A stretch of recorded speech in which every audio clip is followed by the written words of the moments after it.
माय Lord, जरी फेरफार नोंद प्रमाणित झाली नसली तरी न्यायालयाच्या आदेशानुसार माझा अशील कायदेशीर मालक आणि कब्जेदार आहे. पण ती नोंद अजून प्रमाणित नाही झाली ॲडव्होकेट. नमस्कार मित्रांनो. तर एक प्रश्न होता आपल्याला विचारण्यात आलेला की 1948ला आजोबांनी एक जमीन खरेदी केलेली होती, पण सातबाराच्या उतार्यावर नोंद झालेली नव्हती आणि त्यामुळे नंतर जे ते आजोबांची मुलं होती, नातू होते, त्यांनी दिवाणी न्यायालयामध्ये दावा दाखल केला आणि दावा दाखल करून माननीय कोर्टामार्फत त्यांना कब्जा सुद्धा मिळाला. परंतु त्यांचं अजूनही सातबाराच्या उतार्यावर नाव नाही गावडे साहेब. तर मग हे सातबाराचा उतारा कसा बदलणार? सातबाराच्या उतार्यावर मालक व कब्जे वहिवाटदार म्हणून जे आहे ते हे ज्यांच्या बाजूने निकाल झाला आहे, ज्यांना कोर्टामार्फत कब्जा मिळालेला आहे दरखास्तीमधून, तर मग त्यांचं नाव उतार्यावर लागण्यासाठी काय मार्ग आहेत किंवा त्यांनी काय केलं पाहिजे? म्हणजे 1948 साली त्यांनी खरेदी खत केलं आणि त्याच्यानंतर जे काही दावा दाखल झाला, दावा यात निकाली झाला, दावा निकाली झाल्यानंतर त्यांनी कब्जासाठी दरखास्त दाखल केली. यांना असं म्हणायचं की म्हणजे त्यांची मालकी ठरवली गेली कोर्टातून खरेदी खताच्या बरोबर आधारे. आहे. त्यांना कोर्टाने कब्जा सुद्धा दिला. हो, मान्य कोर्टाने त्यांना कब्जा दिला, म्हणजे दरखास्त दाखल झाली, दरखास्तीचा निकाल झाला आणि त्याप्रमाणे त्यांना कब्जे पावती दिली, कब्जा दिला. त्या आधारे त्यांनी ते जे काही संबंधित अधिकारी आहेत, महसूल अधिकारी आहेत, त्यांच्याकडे जाऊन म्हणजे सर्वांना आपल्या म्हणजे तलाठी कार्यालयामध्ये सर्कल अधिकारी यांच्याकडे आपल्याला ते डॉक्युमेंट सादर करावे लागतील की बाबा आम्ही असं 1948 साली खरेदी खत घेतलं होतं. त्या खरेदी खताचा आपण उल्लेख केला. खरेदी खताचा डॉक्युमेंट एक झाला, त्यासोबतच आणखी कोणकोणती जी आपल्याला जी दावा निकाली झाला आहे त्या दाव्या निकाली झालेली जजमेंटची कॉपी, त्यासोबतच निकाल पत्राची प्रत आहे, परत कब्जे पावती घ्यावं लागल. आम्ही बाबा त्या हुकुमनाम्याप्रमाणे दरखास्त दाखल केली, अंमलबजावणी अर्ज, आणि त्याप्रमाणे माननीय कोर्टाने आम्हाला असा कब्जे पावती दिलेली आहे, प्रत्यक्ष जागेवर जाऊन कब्जा दिलेला आहे, तर ती कब्जे पावती.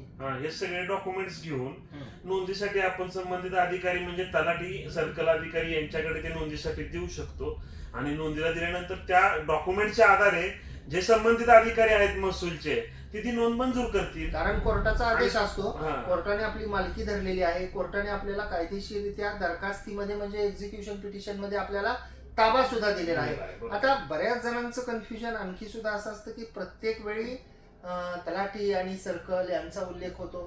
तर मित्रांनो, जर का हीच बाब जी सेम आता जी फॅक्ट आहे ही जर या केसमध्ये घरजागा असेल, तर घरजागेबद्दलचा जर का हुकुमनामा असेल, घरजागेबाबतची जर खरेदी असेल, तर घरजागेबाबतच्या खरेदीमध्ये ती घरजागा ज्या ग्रामपंचायतच्या हद्दीमध्ये आहे त्या ग्रामपंचायत घरजागेचा विषय केला तर त्याला सिटी सर्वे आहे.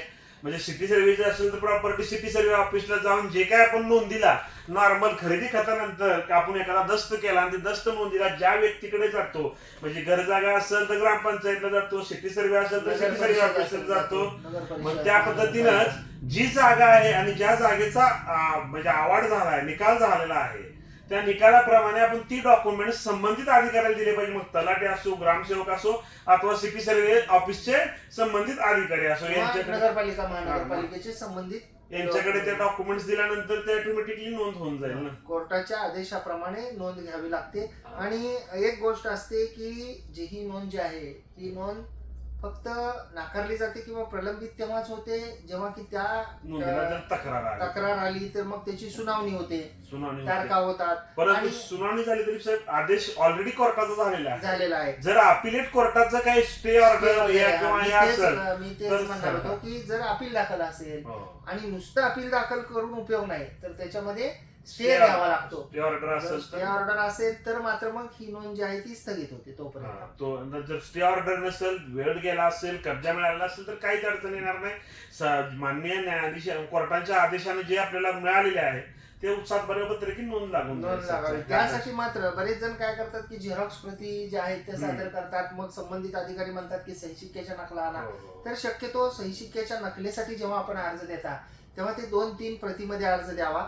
म्हणजे असं आपल्याला एखाद्या ठिकाणी द्यायची वेळ आली तर आपल्याकडे एखादी शिल्लक राहील आणि जे संबंधित अधिकारी आहेत त्यांच्याकडे जर आपण सहीशिक्क्याची प्रत जर दिली तर त्यांना नोंद घेणे ते सोयीचं होईल आणि त्यांच्या रेकॉर्डला जपून ठेवता येईल की या दस्ताच्या आधारे ही नोंद म्हणजे या आदेशाच्या आधारे त्यांच्या सोयीचं होईल आणि आपलं काम होऊन जाईल. तर मित्रांनो, अपेक्षा करतो की हा प्रश्न जो आहे आणि याचं उत्तर आपल्याला समजला असेल. आपल्याला जर ही माहिती आवडत असेल, आपण कोर्ट कचेरीच्या यूट्यूब चॅनलवर हा जर व्हिडिओ पाहत असाल, अद्याप आपण सबस्क्राईब केलेलं नसेल तर सबस्क्राईब जरूर करा. बाजूचं बेल आयकॉनचं बटन दाबा, म्हणजे व्हिडिओचे नोटिफिकेशन आपल्याला मिळतील.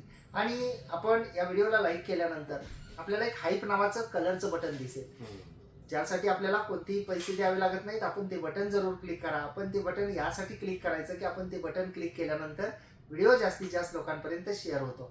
आणि मित्रांनो, आपण जर हा व्हिडिओ फेसबुक आणि इंस्टाग्रामच्या आमच्या प्रोफाईल्स आणि पेजेसवर पाहत असाल आणि अद्याप जर आपण फॉलो केलेलं नसेल तर फॉलो जरूर करा. आणि त्या ठिकाणी सुद्धा व्हिडिओला लाईक आणि शेअर करा. धन्यवाद.